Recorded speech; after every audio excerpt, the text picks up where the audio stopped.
pleure pas, crois seulement. Alléluia. Bien-aimés dans le Seigneur, deux fois nous prions, nous pleurons. Mais le Seigneur se dit ce soir, sur ta situation dans laquelle tu traverses, ne pleurons pas. Alléluia. Tu dois simplement croire. Alléluia. Parce que les pleurs amènent la tristesse. Alléluia. Mais la tristesse est l'ennemi de la joie. Alors sois un homme heureux, sois une femme heureuse pour pouvoir expérimenter la puissance de la parole de Dieu. Alléluia. Voilà pourquoi ce matin, je voudrais dire à quelqu'un, cet après-midi, que sois une femme forte. Alléluia. Amen. Nous sommes église et nous sommes l'épouse du Seigneur. Et si le Seigneur nous parle que nous puissions être des hommes et des femmes forts et fortes, parce qu'il sait que nous serons confrontés face à la diversité, nous serons confrontés face au monde. Alors le monde a des défis parce que le monde a la diversité. Le Seigneur a dit dans sa parole que le monde entier est sous la puissance du malin. Mais le Fils de Dieu, Jésus-Christ, est venu afin de pouvoir détruire les œuvres du diable. Alléluia. Est-ce que quelqu'un ce soir est avec moi? Est-ce que je parle à des vivants ce matin? Gloire à Jésus. Voilà pourquoi, avant cela, que nous puissions rentrer dans notre message, je voudrais dire merci à toute personne ici présente qui a répondu favorable à cette invitation pour honorer le Seigneur. Alléluia.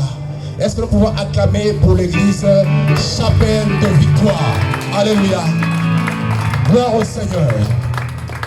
Alors je voudrais aussi remercier les hommes de Dieu ici présents. Je sais que le pasteur Jérémie l'a déjà fait. Alors je bénis le pasteur Mavrozo. Alléluia. Que le Seigneur vous bénisse. Merci d'être là. Et je bénis aussi l'évangéliste Vincent. Et je vois beaucoup de servants de Dieu. Notre sœur Inès, notre sœur Olga et bien d'autres, notre maman Solange. Ainsi que la jeunesse, notre frère Emmanuel et nous avons Joshua. Alléluia. Nous avons aussi les serviteurs de Dieu que le pasteur a présenté tout à l'heure. Je suis en train de voir en fait une succession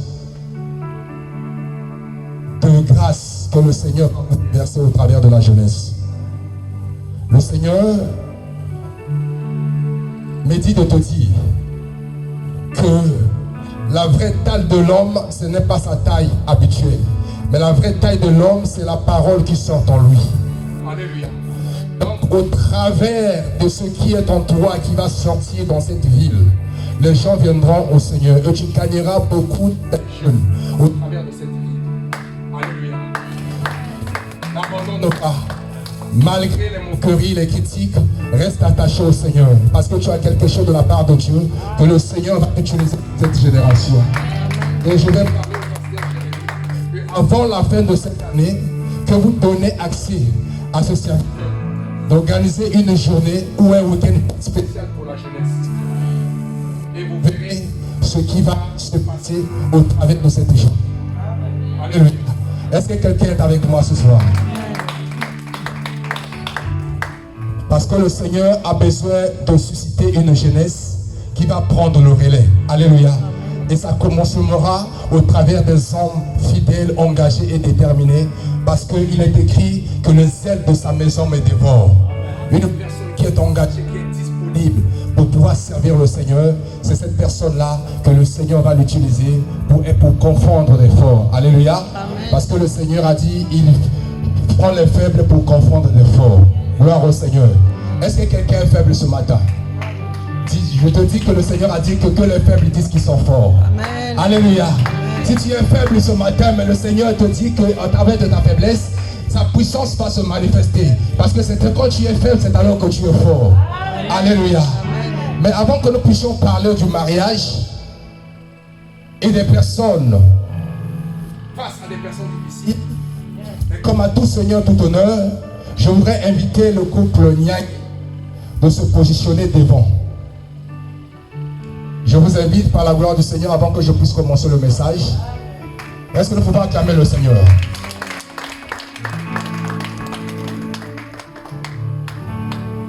Je Je voudrais, au travers de votre humilité, vous regarder votre face à face. Mettez-vous à genoux, s'il vous plaît, par l'obéissance du Saint-Esprit. Tenez-vous les mains en signe d'alliance, parce que le Seigneur ne fait rien sans son alliance. Alléluia. Amen. Avant que le Seigneur puisse faire quelque chose, il doit toujours faire d'abord alliance avec toi. Voilà la raison pour laquelle, lorsque le Seigneur parle du mariage, il parle de cette alliance entre l'union sacrée entre deux personnes. Alléluia. Et c'est ça qui constitue le mariage. Voilà pourquoi, au travers de cette initiative, ils sont à leur 4e édition. La Bible nous dit que au 4e jour, Lazare était ressuscité des morts. Alléluia. Lui qui était mort, décomposé, et les hommes avaient dit que c'était fini pour lui. Mais le Seigneur, par sa grâce, au travers de sa apparition, il a ressuscité Lazare d'entre les morts. Et il a fait taire des paroles et des préjugés qui étaient négatifs à leur rencontre. Voilà pourquoi nous allons étendre nos mains. Je vais inviter l'église à se lever afin que nous puissions prier pour ces serviteurs, pour ce couple, et que malgré les épreuves, malgré les circonstances, malgré les défis, malgré les difficultés, malgré les moqueries, malgré les rejets, malgré la haine et la jalousie des hommes, malgré les combats de l'ennemi, mais ils n'ont pas abandonné, ils ont résisté. Parce que le Seigneur a dit, soumettez-vous à Dieu, résistez au diable et il fuira loin de vous. Voilà pourquoi en cette 4e édition, nous allons prier à Dieu, celui qui a fait alliance avec eux, qui puisse rester toujours fidèle, afin que nous puissions célébrer d'autres éditions qui va succéder après cette 4e édition. Nous voulons que le Seigneur leur amène de gloire en gloire. Ce qui était passé dans la première jusqu'à la 4e édition ne soit pas comparable à ce qui va arriver au travers de la 5e édition. Parce que le Seigneur a dit que la grâce de la 2e maison sera plus grande que celle de la première. Voilà pourquoi nous voulons prier au travers de notre union, notre solidarité. Le Seigneur a dit, si 2 personnes sur la terre s'accordent, il demande une chose comme mon Père qui est dans le ciel, cette chose leur sera accordée. Voilà pourquoi nous allons prier pour ce couple, afin que tous ceux qui demandent à Dieu, que le Seigneur leur accorde, que Dieu élève leur ministère, que Dieu les utilise, afin qu'ils soient un canal par lequel beaucoup d'âmes vont venir au Seigneur et beaucoup d'âmes seront sauvées au travers de cet ministère, de cette église, la chapelle de victoire. Prions le Seigneur. Tendre Père notre Dieu, il est écrit dans ta parole, Seigneur, que voici mon serviteur prospérera, il montera, il se levera bien haut. Voilà la raison pour laquelle ton désir est que l'homme soit prospère et qu'il soit en bonne santé, qu'il prospère comme prospère le tas de son âme. À partir de maintenant, Seigneur, par le pouvoir qui m'a été conféré, autant que ton serviteur loin de l'Éternel, je voudrais, Père éternel, m'élever à haute voix pour déclarer, Seigneur, à ce couple Nyangi, que le Dieu de la différence qui a commencé à agir au travers d'eux, qui continue toujours à rester fidèle et d'agir dans leur vie. Père éternel, j'implore ta compassion et ta fidélité. J'implore ta grâce. Multiplie ta grâce dans leur vie. Parce que tu as dit dans ta parole que je multiplierai mes faveurs à vous et à vos enfants. À partir de maintenant, Seigneur, qu'ils soient distingués devant les hommes et devant le roi. Qu'au travers de leur ministère, que les âmes soient sauvées. Tous ceux qui feront ici sur la terre seront, Père éternel, approuvés dans le cieux. Parce que tu as dit dans ta parole que tu es pierre. Sous cette pierre, je bâtirai mon église. Et les séjours de mort ne se profondront pas contre elle. À partir de maintenant, tu as dit que ce que vous lierez sur la terre sera lié dans le ciel. Et tout ce que vous délierez sur la terre sera délié dans le ciel. Père éternel, à partir de maintenant, je déclare à ce couple une voix autorisée, une voix de Dieu. Agis avec eux au travers le mystère prophétique. Agis avec eux au travers le mystère, Seigneur, de le roi de la guérison. À chaque fois qu'ils ouvraient la bouche pour implorer ta miséricorde, Seigneur, donne d'avoir pitié d'eux et d'exaucer. Car ta Bible me dit que lorsque le misérable crie, tu entends sa voix, tu lui viens au secours et tu lui délivres de toutes ses détresses. À partir de maintenant, lorsqu'ils ouvriront leur voix pour plaider ta miséricorde dans cette église, dans leur maison, au faveur de ce peuple, au faveur de leur ministère, au faveur de leur famille, de leur foyer, Seigneur, exauce. Parce que tu es Dieu. Tu as dit, je vous abandonnerai point, je vous ne délaisserai jamais, mais je serai avec vous jusqu'à la fin des jours. Père, je voudrais que tu mets un signe de distinction de leur vie, afin que personne les touche, qu'ils soient préservés et qu'ils soient, Seigneur, une propriété privée du Seigneur. Que le sang de Jésus, Seigneur, soit déversé dans leur vie de la tête jusqu'aux pieds, afin que le sang de Jésus leur couvre.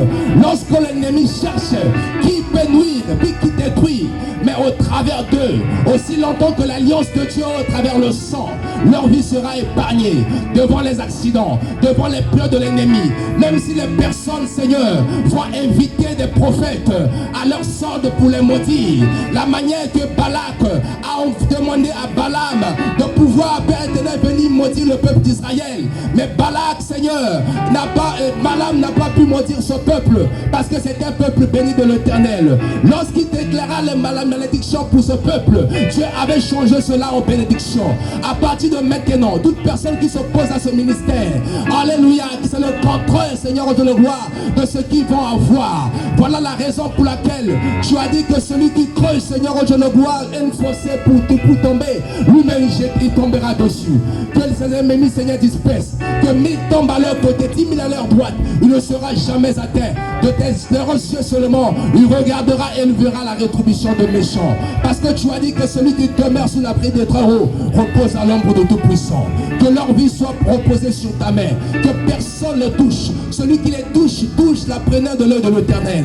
Parce que si tu bénis, personne ne peut maudire. Si tu n'as pas condamné, personne ne pourra condamner. Parce que tu es le Dieu d'alliance et tu restes fidèle à ton alliance que tu as faite avec eux. Depuis l'alliance de leur mariage jusqu'à ce jour, au travers de ce ministère, que le Dieu d'alliance accomplisse cette alliance de la première jusqu'à la 4e génération, afin qu'on ne parle, on ne cesse de parler de leur vie ici sur la terre de vivants.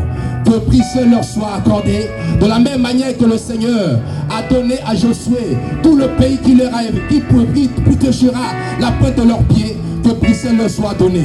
Nous voyons une croissance numérique et spirituelle dans cette assemblée. Que le nombre de fidèles et de disciples augmente, afin que la gloire de Dieu soit manifeste. Je déclare à partir d'aujourd'hui que tu es Dieu, qui est le Dieu de la multiplication, le Dieu de la reproduction et le Dieu d'addition. Multiplie, additionne.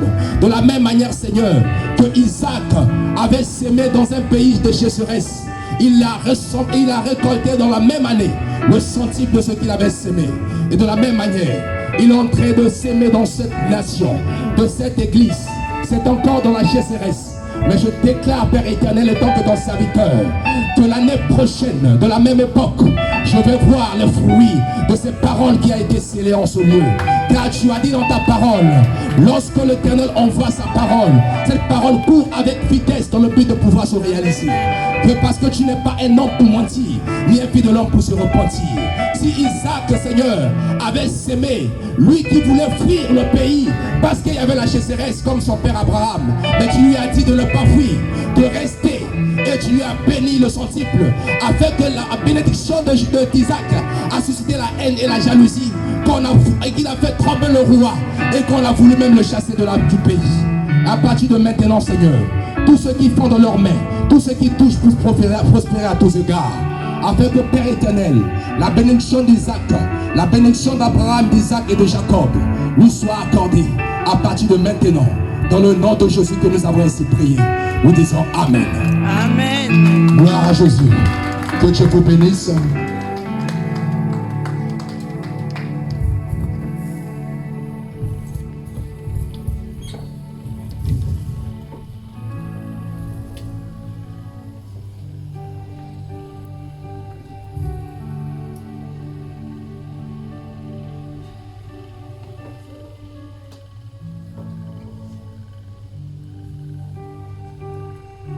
Excusez.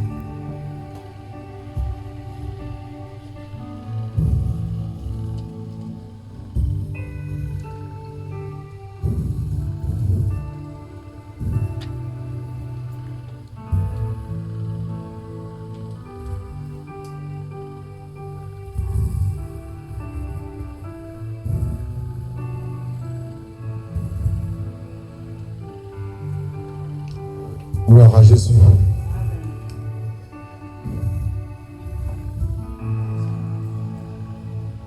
Je vais observer ce passage.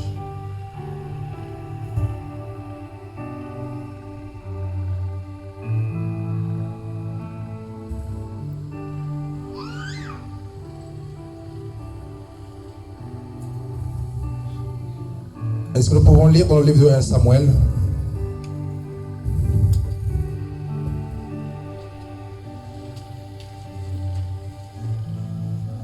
Chapitre 1.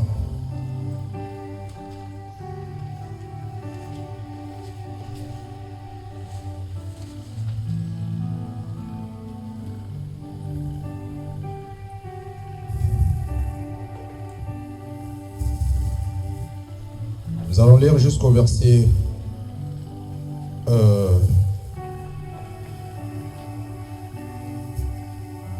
au verset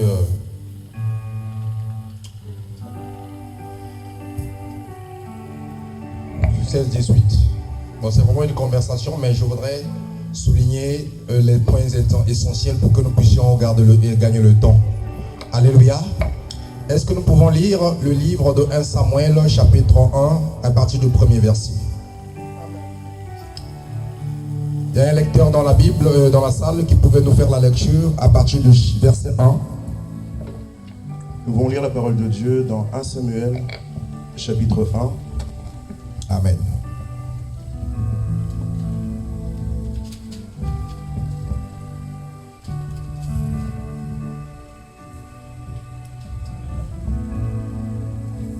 La Bible dit ceci.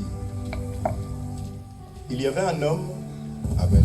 de Ramatsaïn Tsefoun, de la maison d'Éphraïm, nommé Elkana, Amen. fils de Jéroham, fils de Eliou, fils de Tohu, fils de Tsouf, l'Éphrasien. Il avait deux femmes, dont l'une s'appelait Anne et l'autre s'appelait Pénina. Pénina avait des enfants, mais Anne n'en avait point. Chaque année, cet homme montait à sa ville à Siloé pour se prosterner devant l'Éternel des armées et pour lui offrir des sacrifices. Là se trouvaient les deux fils d'Élie, Ophni et Phinéé, sacrificateurs de l'Éternel. Le jour où Elkana offrait son sacrifice, il donnait des portions à Pénina, sa femme, et à tous les fils et les filles qu'il avait eues d'elle. Mais il donnait à Anne une portion double, car il aimait Anne, que l'Éternel Dieu avait rendue stérile. Ça arriva à lui prodiguer des mortifications pour la porter à sévérité contre l'Éternel, de l'avoir rendue stérile. Et toutes les années, il en était ainsi. Chaque fois que Anne montait dans la maison de l'Éternel, Pénina la mortifiait de la même manière. Alors elle pleurait et ne mangeait point.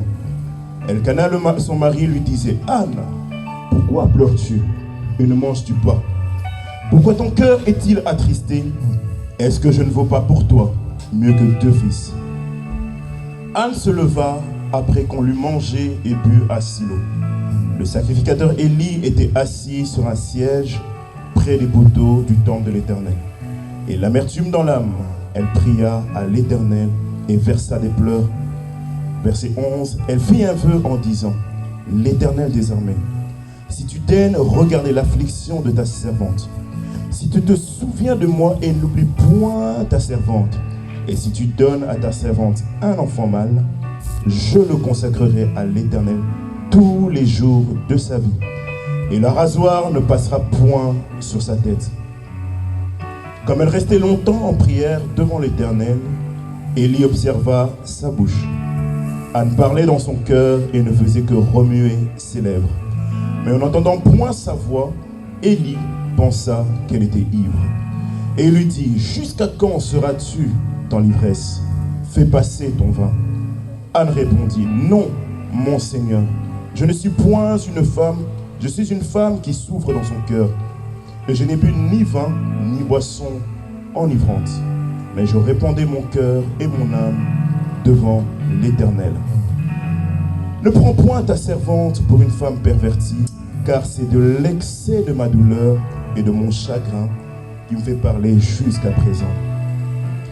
Élie prit la parole et dit, va en paix, et que le Seigneur, le Dieu d'Israël, exauce ta prière que tu lui as adressée. Verset 18. Elle dit, que ta servante trouve grâce à tes yeux. Et cette femme s'en alla. Elle mangea et son visage fut plus le même. Ils se levèrent de bon matin et après s'être prosternés devant l'Éternel, ils s'en retournèrent et revinrent dans la maison à Rama. Parole du Seigneur. Sous la suite aussi. Elkana. La Bible dit, Elkana connut Anne, sa femme, et l'Éternel se souvint d'elle.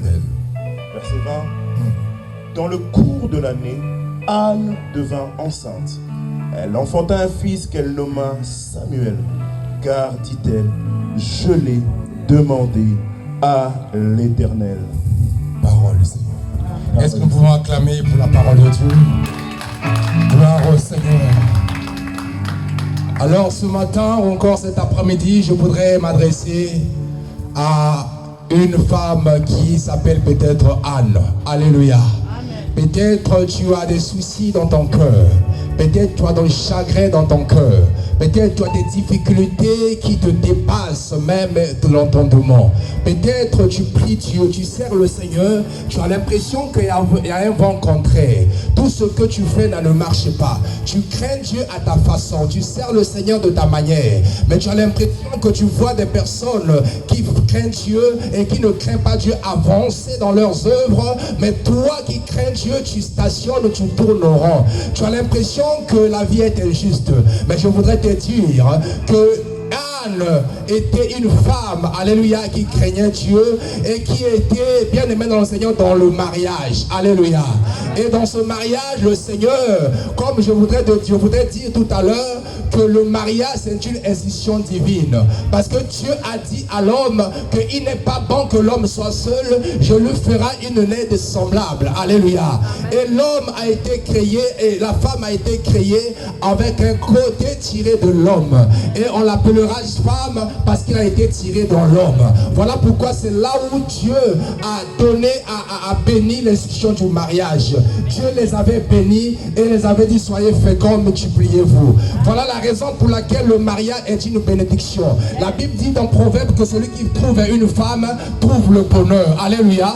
Donc une personne qui n'est pas encore mariée, qui est encore célibataire, il a l'impression d'attendre que le jour que je vais me marier, ma vie ne sera plus jamais la même parce que je vais rentrer dans le mariage qui est la bénédiction de Dieu et je vais jouir de la bénédiction de l'Éternel.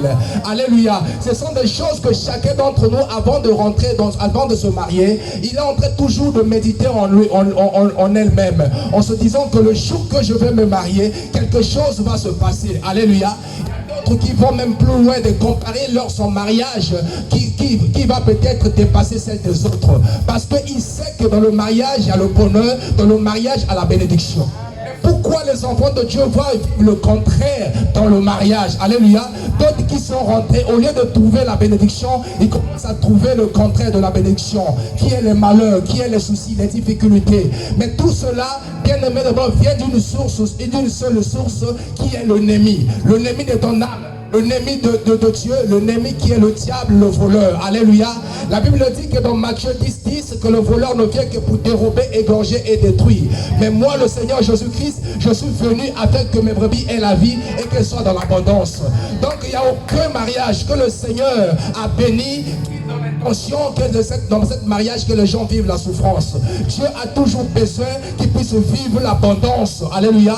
Dans ton foyer, que tu puisses avoir des enfants. Mais celui qui oppose à tout cela, c'est notre ennemi, le diable. Alléluia. Voilà pourquoi, bien aimé dans le Seigneur, nous serons face aux personnes difficiles. Parce que la vie ne sera pas facile. Le Seigneur a dit malheur à la terre parce que le diable est descendu avec une grande colère. Lorsque tu veux rentrer dans le mariage, comme est une institution divine, c'est le plan de Dieu, le diable ne va pas te laisser tranquille. Alléluia.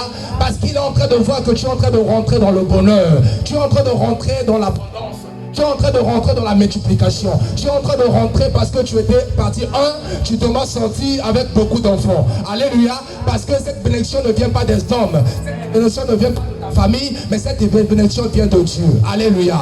Voilà pourquoi le diable combat toujours le mariage. Il n'y a aucun mariage sur la terre que le diable ne combat pas. Le premier mariage, le diable est venu combattre, c'était Adam et Ève. Le diable les a visités. Alléluia. Demande à ton voisin, est-ce que tu as déjà été visité par le diable? Alléluia. Parce qu'il y a une différence entre tomber par le diable et être visité par le diable. Alléluia. Lorsque tu te fais visiter par le diable, comme le cas de Job, tu perds tout ce que tu avais. Alléluia. Comme appui, comme ressort, comme assurance. Alléluia. Tu le perds tout. Parce que le diable, c'est un voleur. Le voleur, lorsqu'il rentre dans ta maison, son but est de pouvoir détruire, égorger, alléluia, et voler tout ce que tu as. Donc le Seigneur a dit qu'il nous a bénis de toutes sortes de bénédictions depuis dans le lieu céleste avant la fondation du monde. Alors tu es dans une bénédiction. Lorsque tu es associé avec la bénédiction de la personne, vous devenez un pour pouvoir reproduire ce qui a été donné. Alléluia. Voilà pourquoi il y a toujours ce qui fait électricité, il y a toujours entre moins et plus pour pouvoir apporter le positif. Alléluia. Tu as besoin de rencontrer quelqu'un, alléluia, pour pouvoir reproduire le bonheur ici sur la terre. Ce n'est pas en vain que Dieu a dit que celui qui trouve une femme trouve le bonheur. Mais bien aimé dans le Seigneur, ce jour-là, nous voyons dans cette histoire, Anne était la servante de Dieu, mais c'est l'Éternel qui l'avait rendue stérile. Il y a des choses qui nous arrivent. Ce n'est parce que nous avons une grande étoile. C'est parce que nous avons, bien aimé le Seigneur, une grossesse, quelque chose, une bénédiction que le Seigneur veut déverser à la vie du monde. Mais ta vie ne sera pas comparable aux autres. Voilà pourquoi le Seigneur a dit, il châtie celui qui aime. Alléluia. Si tu vois le Seigneur te châtie, si tu vois que tu es en train de craindre Dieu, tu sers le Seigneur, mais tu es en train de vivre les moments difficiles, sache-le que tu as une grande étoile, tu as une grande lumière en toi, que le Seigneur veut que cela puisse se susciter, mais tu dois avoir une manière de être. Tu dois savoir comment y être. Alléluia. Voilà la raison pour laquelle nous serons toujours dans notre mariage face aux personnes difficiles. Alors les premières personnes qui seront difficiles, la Bible déclare que les premiers ennemis de l'homme, ce sont les gens de sa maison. Peut-être ta famille combat ton mariage. Peut-être, bien aimé dans le Seigneur, des personnes qui sont proches. Le jour que vous étiez bien lorsque tu étais célibataire, lorsque tu veux rentrer dans le mariage, c'est là où le problème commence. Là, c'est là où, parce que le diable ne veut pas que tu puisses rentrer dans le bonheur. Voilà la raison pour laquelle un enfant de Dieu doit se préparer de pouvoir attendre, alléluia, aussi longtemps que je suis rentré dans le plan de Dieu. Je ne veux pas avoir une vie facile comme tout le monde. Alléluia. N'aimez jamais la facilité dans la vie. Tout ne sera pas facile. On ne peut jamais rentrer dans un mariage et tout est rose. Il y aura toujours les difficultés dans la vie. Alléluia. Voilà la raison pour laquelle, si nous lisons, bien aimé dans le Seigneur, dans le livre de Matthieu, au chapitre 19, à partir du verset 1, vous allez voir la conversation entre Dieu et les disciples. Amen. Alléluia. Le Seigneur a dit que l'homme quittera ses parents, s'attachera à la femme, les deux deviendront une chair. Alors que personne ne sait pas ce que Dieu a uni. Et l'homme ne peut reproduire sa femme si ce n'est que faute d'infidélité, pas pour d'autres choses. Mais alors là, les disciples ont dit cela, que mais Esaïe avait dit cela, nous devons répéter. Les gens disent que Esaïe avait dit cela à cause du souciement de votre cœur. Alléluia. Et puis les disciples se sont dit, oh, mais si c'est comme ça, cela ne sert à rien de se marier. Alléluia. Parce que dans le mariage, il y a toujours un engagement, il y a toujours une alliance. Je ne peux jamais faire une vie marcher avec toi sans pour autant au préalable toucher et bâtir son alliance avec toi. Voilà pourquoi, bien aimé dans le Seigneur, dans le mariage, lorsque tu fais rentrer le mariage, cherche toujours en premier lieu de mettre Dieu en premier lieu dans ton mariage. Que Dieu soit la tête, que Dieu soit le commencement, que Dieu soit le fondement de ton mariage. Afin que lorsque tu vas traverser des moments difficiles, tu tournes vers celui que tu avais confié ton mariage. Le Seigneur a dit que lorsqu'on tourne le regard vers lui, on a réellement de joie, le visage ne couvre pas honte. La honte sera les patates de nos ennemis et de vos adversaires. Parce que le Seigneur sait que tu as bâti ton foi, ton fondement du mariage au travers de sa parole et au travers de Jésus-Christ. Alléluia. Amen. Voilà la raison pour laquelle Anne était une servante de Dieu. Elle avait Elkana comme son mari. Et comme Anne ne faisait pas d'enfants, Elkana a eu une deuxième femme et ils ont fait des enfants. Alléluia. Mais Anne avait une grâce spirituelle particulière. Et Anna, lorsqu'il donnait, bien aimé le Seigneur, les choses à ces deux femmes, mais à Anne, il y avait une exception. Il y avait une double portion. Alléluia. Parce que Anne l'aimait plus que autre chose. Alléluia. Non, sache que toi, tu as une exception. Tu es distingué parmi du roi. Parce que tu portes, bien aimé dans le Seigneur, une source de Dieu, une divinité de Dieu en toi. Voilà pourquoi ton mariage ne sera pas comparable aux autres. Alléluia. Est-ce que je parle à quelqu'un ce soir? Amen. Voilà pourquoi, mes chers amis, la Bible déclare que Anne, à un moment donné, subissait les moqueries de sa rivale. Ceux qui ont vécu, peut-être leurs parents, ils ont vécu la rivalité entre les deux mères.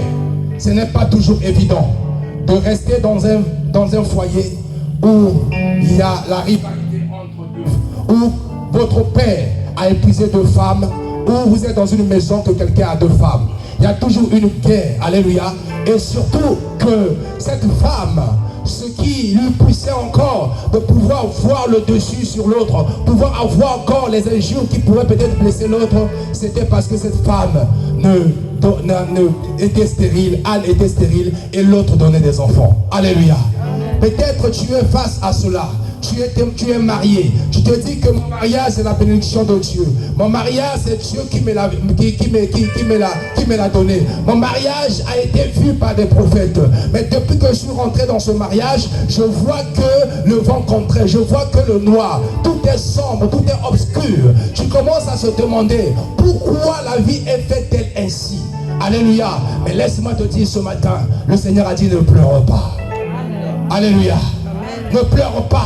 Même s'il y a les difficultés, même si tu es face aux personnes difficiles, les personnes qui ont la difficulté de te comprendre, les personnes bien aimées dans le Seigneur, qui sont toujours négatives face à toi, parce que ce sont des genres de personnes que tu vas rencontrer dans la vie. Les personnes qui seront toujours négatives, parce que la rivale de Anne, Pénina, était toujours négative, alléluia, vis-à-vis de Anne, parce que Anne ne faisait pas d'enfants. Mais Anne pleurait, Anne se lamentait, elle était triste, elle n'arrivait plus à manger, elle était vraiment triste. Or, le Seigneur a dit que une personne qui est triste, il n'a plus de vent. Parce que la tristesse rend faible le cœur. Et lorsque le cœur est faible, tu deviens impuissant. Voilà pourquoi on refuse la tristesse. La tristesse ne vient pas de Dieu. Toi qui pleures, le Seigneur a dit que celui qui sème avec les larmes moissonnera avec les chants d'allégresse. Et je voudrais dire à quelqu'un ce soir, peut-être tu es en train de vivre le contraire dans ton foyer, mais tu es en train de s'aimer. Ne baisse pas les bras et ne ferme pas tes bras. Ne reste pas en train de rien faire, mais fais toujours quelque chose. Parce que le Seigneur a dit, même si ça fait mal, même s'il y a la sécheresse, même s'il y a les difficultés, mais continue toujours à cultiver, à s'aimer. Parce que le Seigneur, au travers des larmes que tu es en train de s'aimer, le Seigneur dit, tu moissonneras avec le chant d'allégresse. Alléluia.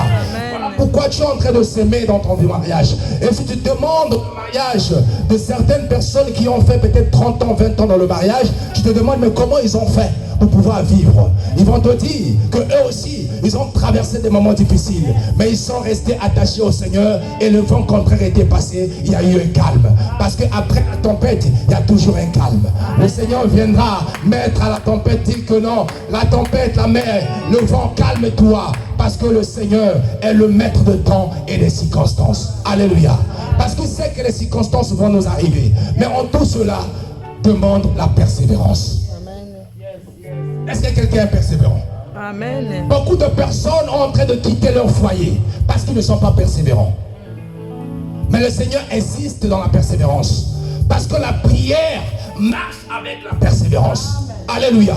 Une personne qui prie, qui veut que Dieu l'exauce, il doit être persévérant. Si tu n'es pas persévérant, tu ne verras pas la gloire de Dieu. Alléluia. Amen. Même si le Seigneur t'a fait une promesse, pour que cette promesse s'accomplisse, il faut que tu sois persévérant.